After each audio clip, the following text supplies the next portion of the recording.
Where else could we start but with the results of yesterday's local elections? All of the 17 major mayoral and provincial governor races have now been called one way or the other. For a breakdown of all the results, we connect to our Park Ji-won at the News Center. So, Ji-won, the vote count continued well into the early hours of this morning, but we now have a clear picture of the new political landscape. Good afternoon, Jin-joo and Mark. Yes, the final results for the 17 heads of local governments show the ruling Saenuri Party was victorious in 8 regions, mainly in its traditional strongholds in the southeast of the country and Korea's most heavily populated Gyeonggi-do province. The main opposition, New Politics Alliance for Democracy, won 9 regions, including Seoul and its stronghold regions in the southwest. Breaking down the results by regions, the ruling party fared pretty well in the metropolitan area, although Seoul was taken by the main opposition. The party won the hotly contested Incheon mayoral seat in Gyeonggi-do province.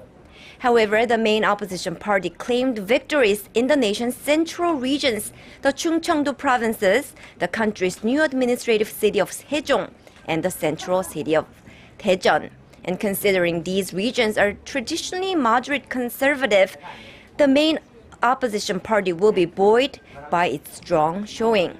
And turning now to the southwest and southeast regions, although regions like liberals' power-based Gwangju and the southern port city of Busan had seen some strong performances by rival party candidates or independent candidates, would that lead up to the elections? The regions didn't veer from their traditional preferences. So now we can say both parties achieved half victories according to regions. Yeah, it certainly looks like a kind of draw when you look at the map there. And Ji-won, some regions have gathered extra attention, as they always do, due to their political significance. We're talking about Seoul, for example, but there's also hotly contested races there as well. Tell us more about them. Sure.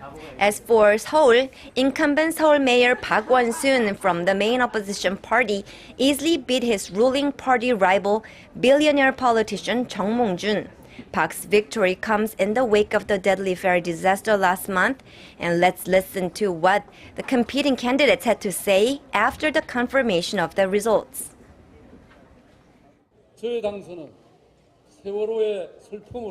This is a victory of all citizens who called for a fundamental change following the Seoul ferry disaster.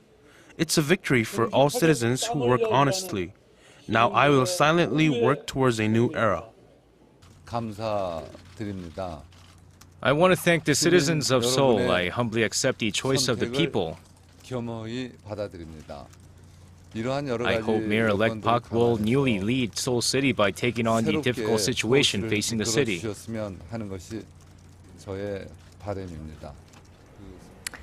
Now, Ji-won, we saw very tight races in Gyeonggi-do province and Gangwon-do province. These were the last 2 provinces to confirm the winners. Yes, Jin-joo. In Gyeonggi-do province, the ruling party's Nam Kyung-pil edged to victory against his rival Kim Jin-pyo by less than 1 percentage point. In Korea's eastern Gangwon-do province, incumbent Governor Choi Mun-soon also scored a tight win. The gap there less than 2 percentage points.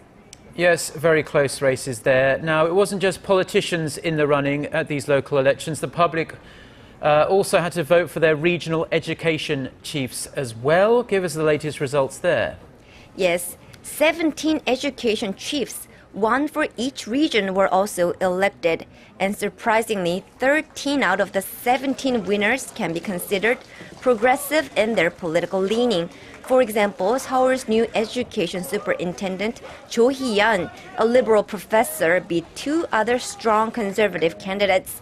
Some pundits say the result reflects the anger of voters in their 40s, the generation who felt the most grief due to Seoul ferry disaster, in which so many teenage students lost their lives. Analysts say it was a push to change Korea's educational system. Well, that's all I have for now, and back to you guys in the studio.